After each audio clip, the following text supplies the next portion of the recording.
কমিশনের চেয়ারম্যান দুজন এবং কমিশনের সকল সদস্যকে কৃতজ্ঞতা জানাচ্ছি।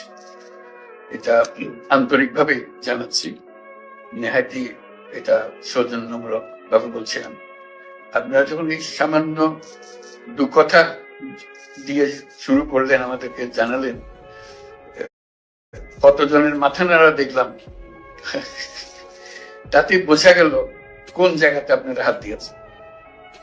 এই দুটো সংস্কার কমিশন হলো এমন জিনিস, বাংলাদেশের বা যে কোনো দেশে হয়, বাংলাদেশের হেনস নাগরিক নাই যে তাদের টাচ হয় না। অন্য অন্য কমিশনের অনেক জিনিস থাকে, অনেক বড় বড় জিনিস থাকে, কিন্তু সরাসরি টাচ হয় না, ইনডাইরেক্টলি হয়, কিন্তু এটা হলো একদম সরাসরি। আপনি দরিদ্রতম ব্যক্তি হতে পারেন, ধনীয় ব্যক্তি হতে পারেন,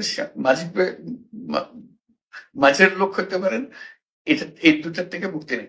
এই দুটির সঙ্গে আপনাকে সম্পৃক্ত হতেই হবে।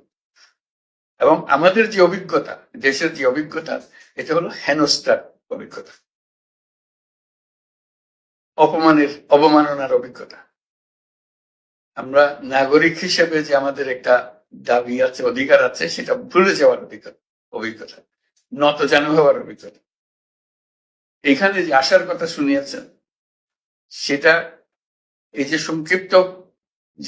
সংক্ষিপ্ত সার যেটা আমাদেরকে দিলেন, সেটাতেই এত আশা জায়গায় যে হয়তো আমরা এটার থেকে মুক্ত হব, আমরা সত্যিকার ভাবে নাগরিক হিসেবে অধিকার ফিরে পাবো। এটাই আমাদের প্রত্যাশা, এবং আপনাদের এই রিপোর্টের মাধ্যমে সে প্রত্যাশা পূরণ হোক।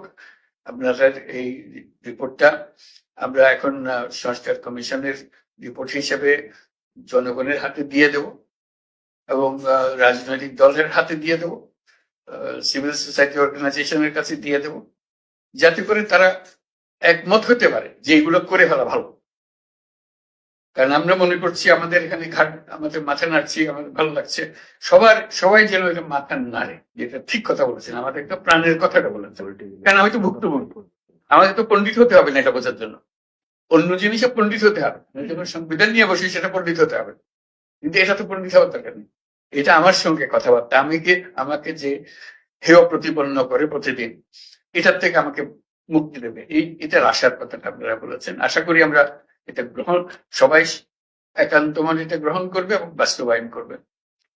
আজকে আপনাদের প্রজ্ঞা, আপনাদের অভিজ্ঞতা, আপনাদের একাডেমিক জ্ঞান সবকিছু সংক্ষিপ্ত সার করে এখানে রিপোর্ট এসছে, এবং আপনারা বহু